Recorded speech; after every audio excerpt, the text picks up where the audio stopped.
میں جب نماز پڑھتی ہوں رکعات بھول جاتی ہوں، یہ بیماری ہے، آپ علاج کرنا ہے۔ اس کو کہتے ہیں وسواس قہری۔ کسی اچھے ڈاکٹر کے پاس جائیں، سائیکاٹرسٹ، جو دماغ کے نفسیاتی ڈاکٹر ہوتے ہیں۔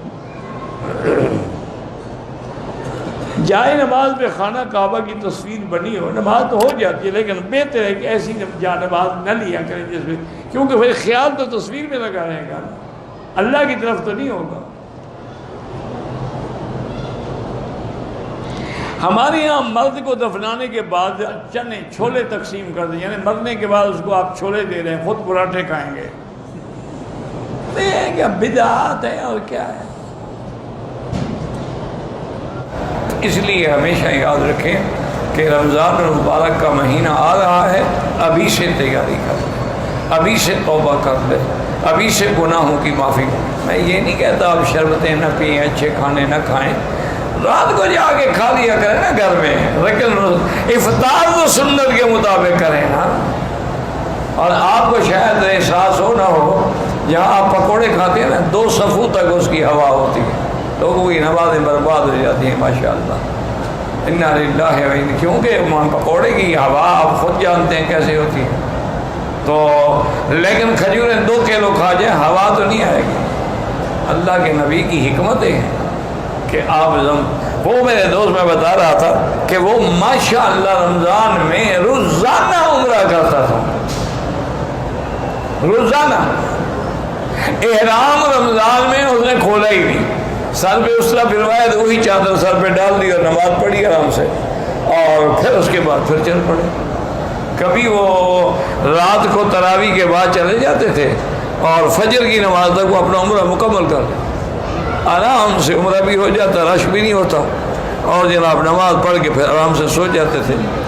تو ایک دن انہوں نے کہا، مجھے اشارے سے کہ یار بیٹھ جاؤ، میں بیٹھ گیا تو اس نے عجوہ کھجوریں رکھی ہوئی تھی، اور ایک جگ تھا چھوٹا سا، اس میں مشروب تھا، تو کہنے لگا اس میں دودھ بھی ہے، زمزم بھی ہے، شہد بھی ہے، چونکہ ان تینوں چیزوں کو اللہ کے شفا فرمایا ہے، تو میں ان تینوں چیزوں کو جمع کر لیتا ہوں اور اسی سے افطار کرتا ہوں کہ کھجور کھا لی اور 2-3 گلاس یہ چڑھا لیے، سارا دن پتہ ہی نہیں لگتا عمرہ کرنے کا، بھاگنے کا، دوڑنے کا، اتنی اللہ انرجی دے دیتے ہیں، طاقت دے دیتے ہیں کہ پھر مجھے کسی چیز کی ضرورت نہیں رہتی۔ تو اس لیے ہمیشہ یاد رکھیں۔ اچھا، کبھی کبھی زیتون بھی رکھا کریں، چونکہ جن چیزوں کا قرآن میں ذکر ہے نا، ان کا خیال کیا کرو۔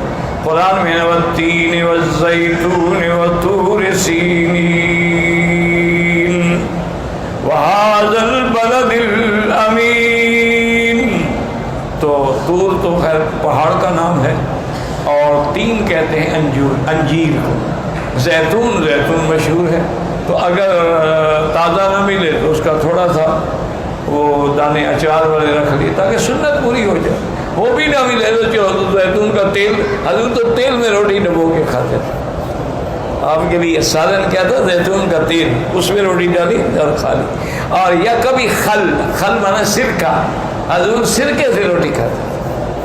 ہمیں بھی یاد ہے یار، آج کل تو سب بڑے آدمی بن گئے نا، جب مکہ شریف آ گئے، مدینے آ گئے، ایئر کنڈیشن گاڑیاں مل گئیں، ایئر کنڈیشن گھر مل گیا، وہ بھی کہتے ہیں پدرم سلطان بود، میرا تو باپ جناب بادشاہ تھا، اور ہمارے شلغم کے باغ ہوا کرتے تھے جو ہمارے گھروں کی چھتوں پہ لگائے ہوئے تھے۔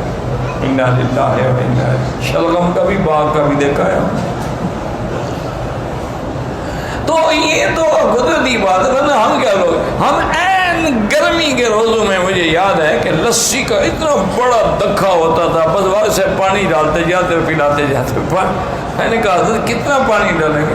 فرمایا بابا لڑائی اور لسی جتنا بڑا ہو بڑھ سکتی ہے، لسی میں بھی پانی ڈالتے جاؤ بڑھتی جائے گی، لڑائی بھی لڑتے جاؤ بڑھتی جائے گی، یہ 2 چیزیں ہیں جتنا بڑھاؤ بڑھتی ہیں، گھٹتی نہیں ہیں۔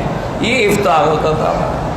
اچھا، اور سردیوں میں گڑ کی چائے ہوتی تھی، جب ہم پڑھتے تھے نا گڑ کی چائے بنی ہوتی تھی، اور بڑے شوق سے ہم وہ گڑ کی چائے پیتے تھے۔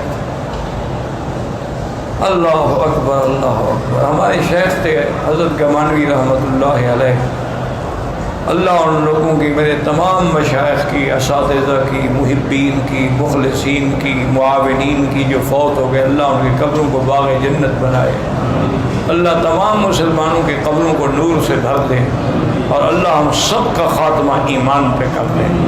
تو یہ تو رحمت کے دریا ہے۔